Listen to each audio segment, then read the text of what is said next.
আসসালামু আলাইকুম সুপ্রিয় দর্শক, কেমন আছেন সবাই? আশা করছি সকলেই ভালো আছেন। আজকের ভিডিওতে আমরা কথা বলবো মরিশাসের বেতন সম্পর্কে।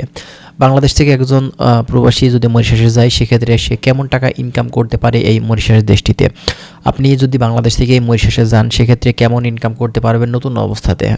এবং এরই পাশাপাশি যারা দক্ষতা সম্পন্ন কর্মী আছে, যাদের কাজের অভিজ্ঞতা আছে, স্কিল ওয়ার্কার যাকে বলা হয়ে থাকে ইংরেজিতে, মূলত তারা কেমন ইনকাম করে থাকে। আজকে আমরা ইনকাম সম্পর্কে বেশ কিছু গুরুত্বপূর্ণ তথ্য আপনাদেরকে দেওয়ার চেষ্টা করব। যারা মরিশাসে যেতে চাচ্ছেন তাদের জন্য আজকের এই ভিডিওটি বেশ গুরুত্বপূর্ণ। অবশ্যই আপনারা ভিডিওটি দেখবেন এবং সর্বশেষ ভিসার আপডেট কী আছে আমরা সেটা নিয়ে কথা বলবো। চলুন তাহলে কথা না বাড়িয়ে মূল ভিডিওটি আমরা শুরু করি।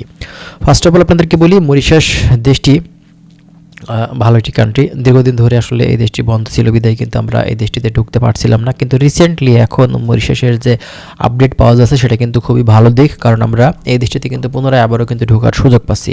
তো এই দেশটিতে আসলে ঢুকে আপনি কেমন ইনকাম করতে পারবেন একজন নতুন কর্মী হিসেবে।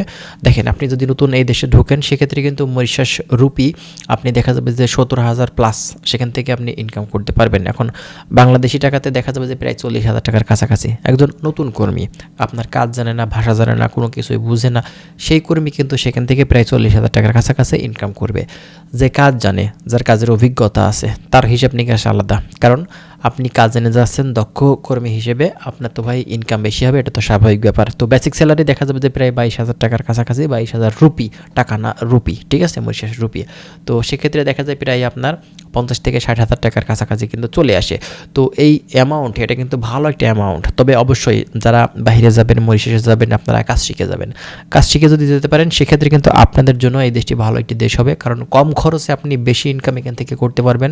কম সময়ের ভিতরে আপনি কিন্তু এই দেশটিতে ঢুকতে পারবেন। আর যেহেতু এই দেশের ভিসা বর্তমান সময়ে আমাদের জন্য খোলা আছে, সেক্ষেত্রে কিন্তু বড় একটা সুযোগ, আমাদের কিন্তু এই সুযোগটা অবশ্যই ধরে নিতে হবে। এজন্য আপনাদেরকে বলছি, যারা কাজ জানেন না, নতুন কর্মী ভাই, কাজ যে কোনো একটা স্কিল নেওয়ার চেষ্টা করুন যে কোনো কাজের। সেক্ষেত্রে দেখবেন সেখানে গিয়ে কিন্তু ভালো অ্যামাউন্টের স্যালারি আপনি প্রতি মাসে তুলতে পারবেন।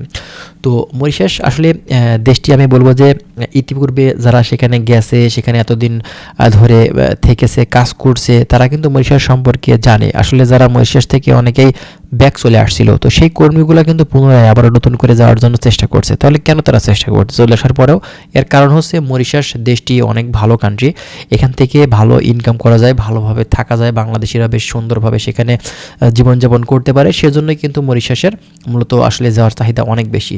তো মরিশাসের সর্বশেষ যদি ভিসার আপডেট বলতে হয়, সেক্ষেত্রে বলতে হবে মরিশাসের ভিসা এখন পর্যন্ত খোলা আছে এবং নতুন করে রিসেন্টলি কিন্তু এখন ভিসাগুলো ওপেন করেছে। সে কারণেই এই দেশটিতে বেশ ভালো একটা সুযোগ আমাদের জন্য তৈরি হয়েছে। যারা বাংলাদেশ থেকে মরিশাসে যাবেন বা যেতে চাচ্ছেন, আপনাদের জন্য কিন্তু খুবই ভালো দিক যে মরিশাসের বর্তমানে এখন কাজের ভিসা কিন্তু ওপেন করেছে এবং সকল সেক্টরে না হলেও কিন্তু বেশ কিছু সেক্টরে খুলেছে। তার ভিতরে গার্মেন্টস, এছাড়া প্রিন্টিং, এছাড়া আপনার বেকারি, এইসব কাজগুলো কিন্তু অন্যতম। তো যারা মরিশাসে যাবেন, আমি বলবো যে ভাই, আপনি এই দেশে গেলে কিন্তু প্রতি মাসে ভালো একটা ইনকাম করতে পারবেন কম খরচে, এবং কম সময়ের ভিতরেই কিন্তু এই দেশে আপনারা ঢুকতে পারবেন। তো যাই হোক, যারা মরিশাস সংক্রান্ত তথ্যগুলো প্রতিনিয়ত পেতে চান, অবশ্যই আমাদের চ্যানেলটি সাবস্ক্রাইব করে রাখতে পারেন। আমরা নেক্সট টাইমে আরও অনেক ধরনের গুরুত্বপূর্ণ আপডেটগুলো আপনাদের মাঝে দেওয়ার চেষ্টা করব। ভালো থাকবেন, আল্লাহ হাফেজ।